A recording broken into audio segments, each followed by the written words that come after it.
नमस्कार, home science to the point YouTube channel में आप सभी का स्वागत है। नमस्कार, क्लास 10th की विषय गृह विज्ञान का आज टॉपिक है पारिवारिक व्यय, जिसके मुख्य बिंदु हैं पारिवारिक व्यय का अर्थ एवं परिभाषा, व्यय के प्रकार, व्यय को प्रभावित करने वाले तत्व, आय व्यय में संतुलन स्थापित करने के उपाय। आज हम इन सभी बिंदुओं पर चर्चा करेंगे। पारिवारिक व्यय का अर्थ, पारिवारिक आय को विवेकपूर्ण ढंग से खर्च करना ही व्यय कहलाता है, जिससे पारिवारिक व्यवस्था उचित रूप से चलती रहे। अर्थात पारिवारिक आय का एक जो हिस्सा हम अपनी आवश्यकताओं को पूर्ति के लिए खर्च करते हैं, उसको व्यय कहते हैं। परिभाषा है इसकी, आय का वह भाग जिससे व्यक्ति अपनी आवश्यकताओं की पूर्ति करता है, उसे व्यय के रूप में परिभाषित किया जा सकता है। व्यय के प्रकार, व्यय 4 प्रकार के होते हैं। पहला है निश्चित व्यय। ऐसे व्यय जिनको चाह कर भी कम नहीं कर सकते हैं, उन्हें निश्चित व्यय कहते हैं। जैसे भोजन, आवास का किराया, बीमा शुल्क और बच्चों की फीस आदि। ये सभी ऐसी आवश्यकताएं होती हैं जो कि मूलभूत आवश्यकताएं कहलाती हैं और मूलभूत आवश्यकताओं को कम नहीं कर सकते हैं, उनकी पूर्ति आवश्यक होती है। अतः ये इन पर व्यय निश्चित होता है। दूसरा प्रकार है अर्धनिश्चित व्यय। ऐसे व्यय जिन्हें परिवार अपनी इच्छा अनुसार कम या अधिक कर सकता है। जैसे उत्सवों पर होने वाला व्यय, जिनको व्यक्ति अपनी आर्थिक स्थिति के अनुसार उसमें कम या ज़्यादा कर सकता है। यदि उसकी आर्थिक स्थिति बहुत अच्छी है तो वह उत्सवों को बहुत ज़्यादा धूमधाम से मना सकता है, अधिक शान शौकत, अधिक विलासिता वाली चीज़ों को यूज़ करके अपनी शान शौकत दिखा सकता है। और यदि उसकी आर्थिक स्थिति कम है तो उस उत्सवों में जो पहले धूमधाम से मनाते थे, उनको कमी करके शांतिपूर्वक भी मना सकता है। इसी प्रकार वस्त्रों पर व्यय, अपनी आर्थिक स्थिति के अनुसार ही व्यय करते हैं वस्त्रों पर। यदि अधिक अच्छी आर्थिक स्थिति है तो वस्त्र महंगे खरीद सकते हैं, और यदि आर्थिक स्थिति किसी माह में कम हो जाती है, खराब हो जाती है, तो अपनी आर्थिक स्थिति के अनुसार बस सस्ते वस्त्रों को खरीद सकते हैं। अतिथि सत्कार पर भी इसी प्रकार व्यय किया जाता है। जैसी अपनी परिवार की आर्थिक स्थिति होती है या परिवार की इच्छा होती है, उसके अनुसार उसमें कमी या ज़्यादा कर सकते हैं। अगला प्रकार है आकस्मिक व्यय।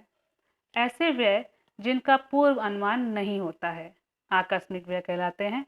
यह व्यय अचानक ही आ जाते हैं, जैसे कि दुर्घटना, मकान की मरम्मत आदि। ये व्यय इनका पता नहीं होता, ये अचानक से ही आ जाते हैं। दुर्घटना भी अचानक ही हो सकती है, या मकान की मरम्मत करवानी पड़ सकती है अचानक से, तो इनका पूर्व अनुमान नहीं होता है, इसीलिए इनको आकस्मिक व्यय कहते हैं। अगला व्यय है अन्य व्यय। इसके अंतर्गत शैक्षिक, सांस्कृतिक कार्यों को, मनोरंजन तथा विलासिता की वस्तुओं पर किया गया व्यय सम्मिलित किया जाता है। इस व्यय को धन की कमी हो जाने पर समाप्त भी किया जा सकता है। अर्थात शैक्षिक, सांस्कृतिक कार्यों और मनोरंजन और विलासिता यानी शान शौकत की वस्तुओं पर किया गया व्यय सम्मिलित किया जाता है इसके अंतर्गत। और इस व्यय को अगर धन की कमी हो जाती है या यदि आर्थिक स्थिति में कुछ गिरावट आ जाती है, तो इन व्ययों को समाप्त कर सकते हैं। इन चीज़ों पर व्यय नहीं करेंगे और अपनी मूलभूत आवश्यकताओं पर ज़्यादा ध्यान देंगे। व्यय को प्रभावित करने वाले तत्व। सामान्य रूप से व्यय को निम्नलिखित तत्व प्रभावित करते हैं, जिसमें पहला है पारिवारिक आय। परिवार की आय से भी व्यय प्रभावित होता है। प्रत्येक परिवार की आय के बढ़ने के साथ साथ उसका व्यय भी बढ़ता जाता है, और आय जैसे जैसे कम होती जाती है, वैसे वैसे उनका व्यय भी कम होता जाता है। जब आय कम हो जाती है तो परिवार केवल अपनी मूलभूत आवश्यकताओं को ही पूरा कर सकता है। लेकिन जब आय की वृद्धि होती जाती है, जैसे जैसे आय की वृद्धि होती जाती है, वैसे वैसे वह परिवार अपनी मूलभूत आवश्यकताओं के साथ साथ आरामदायक तथा विलासिता संबंधी आवश्यकताओं को भी पूरा कर सकते हैं। दूसरा तत्व है पारिवारिक सदस्यों की संख्या। परिवार के सदस्यों की संख्या भी व्यय को प्रभावित करती है। जिन परिवारों में अधिक सदस्य होंगे, उनका खर्चा भी अधिक होगा, और जिन परिवारों में कम सदस्य होंगे, उनका व्यय भी कम होगा। उनको कम सामग्री की आवश्यकता होगी। तो इस तरीके से परिवार के सदस्यों की संख्या भी व्यय को प्रभावित करती है। नंबर 3 है परिवार की सामाजिक स्तर एवं प्रतिष्ठा। किसी भी परिवार का रहन-सहन उसके सामाजिक स्तर एवं प्रतिष्ठा के अनुसार होता है। उसका एक सोशल स्टेटस होता है, उसके अनुसार उसका रहन-सहन होता है। जिस परिवार के रहन-सहन का स्तर जितना ऊंचा होगा, वह परिवार उतना ही अधिक व्यय करेगा, क्योंकि उसको अपना स्तर मेंटेन करके रखना होता है और वैसा ही उसको शो करना होता है। इसके विपरीत निम्न सामाजिक स्तर तथा प्रतिष्ठा वाले व्यक्तियों का व्यय काफ़ी कम होता है, क्योंकि वे व्यक्ति अपनी कम आय के कारण अपनी सामाजिक प्रतिष्ठा की ओर ध्यान ही नहीं दे पाते हैं। अगला तत्व है परिवार का स्वरूप। व्यक्ति के व्यय को परिवार का स्वरूप भी प्रभावित करता है। परिवार का स्वरूप एकाकी तथा संयुक्त दोनों प्रकार का हो सकता है। एकाकी परिवार भी हो सकता है और संयुक्त परिवार भी हो सकता है। एकाकी परिवार में संयुक्त परिवार की अपेक्षा व्यय कम होता है, क्योंकि उनके परिवार में कम सदस्य होते हैं और कम खाद्य सामग्री तथा अन्य सामग्री खरीदनी पड़ेगी, तो इससे उनके व्यय कम होते हैं। नंबर 5 है पारिवारिक व्यवसाय। पारिवारिक व्यवसाय भी व्यय को निर्धारित करता है, व्यय को प्रभावित करता है। जैसे कि कुछ व्यवसाय ऐसे होते हैं जिनमें आय प्राप्त करने के लिए काफ़ी धन व्यय करना पड़ता है। उनको अपने कारखाने लगाने के लिए बहुत अधिक महंगी-महंगी मशीनरियों को खरीदना पड़ता है, तो ऐसे में व्यय अधिक करना पड़ता है। नंबर 6 है मितव्ययता। मितव्ययता के द्वारा परिवार के व्यय को नियंत्रित किया जा सकता है, सीमित रखा जा सकता है। गृहिणी अपनी कुशलता और दूरदर्शिता से पारिवारिक आय को विवेकपूर्ण ढंग से खर्च करके अपनी व्यय को सीमित रख सकती है।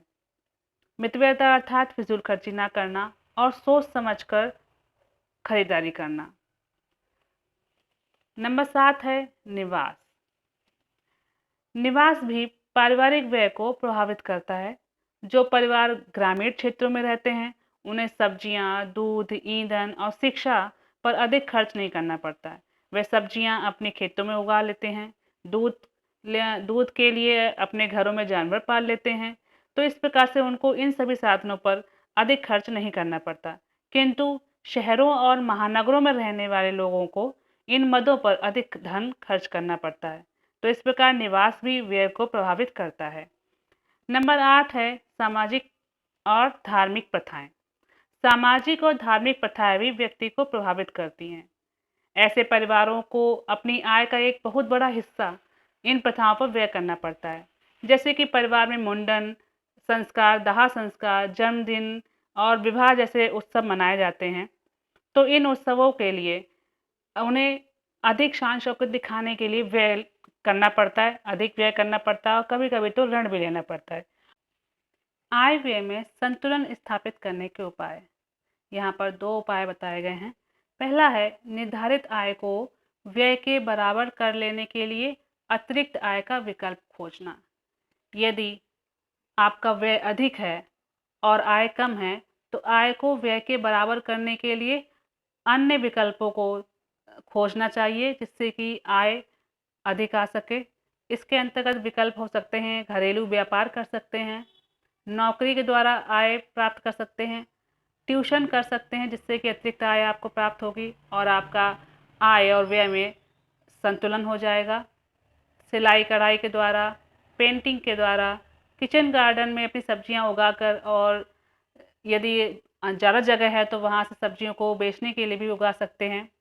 पढ़ाई के साथ साथ अंशकालिक नौकरी करना, जैसे कि स्टूडेंट्स अपने अगर डिग्री कॉलेज वगैरह में पढ़ रहे हैं, तो वो अपनी पढ़ाई करने के साथ साथ कहीं ट्यूशन दे सकते हैं या कहीं पर पार्ट टाइम जॉब कर सकते हैं। तो यह सभी साधन जो हैं अतिरिक्त आय के विकल्प होते हैं या इनसे अतिरिक्त आय प्राप्त कर सकते हैं, जिससे कि आपकी आर्थिक स्थिति सही हो सकती है, आय को व्यय के बराबर लाया जा सकता है। व्यय में कटौती करके संतुलन लाना। आप अपने व्यय में कटौती करके, कमी करके भी आय व्यय में संतुलन कर सकते हैं। इसके लिए कुछ बातों का ध्यान रखा जाता है, जो कि निम्न है। सभी सामान नकद खरीदें, केवल आवश्यक वस्तुओं को ही खरीदें, उधार या ब्याज पर कर्ज लेने की आदत ना डालें, हमेशा जितनी आय हो अपने उसी सीमित आय में अपना गुजारा करने की कोशिश करें।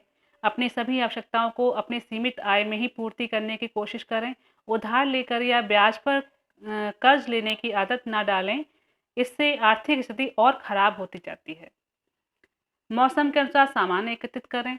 जो मौसम के समय फल, अनाज आदि मिलते हैं, उस समय वो सस्ते होते हैं, तो उसी समय खरीद कर उनको भविष्य के लिए सुरक्षित करके रख लेना चाहिए। अन्यथा आपको भविष्य में आगे चलकर उसी सामान को महंगे दामों पर खरीदना पड़ सकता है। अगला है वस्तुओं की टूट-फूट की तत्काल मरम्मत करवा लेनी चाहिए। घर में जो सामान होता है, जो मशीनरी चीज़ें होती हैं, उनकी अगर टूट जाएँ, उनमें कोई टूट-फूट हो जाए तो उसकी तुरंत मरम्मत करवाना चाहिए। यदि उसकी तुरंत मरम्मत नहीं करवाते हैं, तो उसमें समय के साथ-साथ और खराबी अपने आप होने लगती है और जब उसके बाद आप बाद में उसको ठीक कराएँगे, तो उसमें अधिक खर्चा होगा।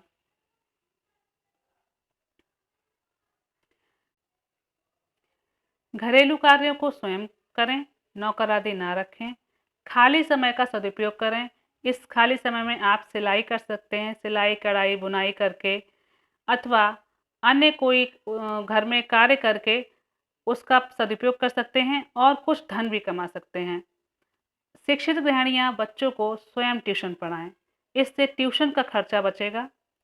पानी, ईंधन, बिजली का उपयोग मितव्ययता से करें। पानी, ईंधन और बिजली का दुरुपयोग ना करें, इनको बेकार में बर्बाद ना करें, मितव्ययता से खर्च करें। सामान सदैव विश्वसनीय दुकानों से ही खरीदें।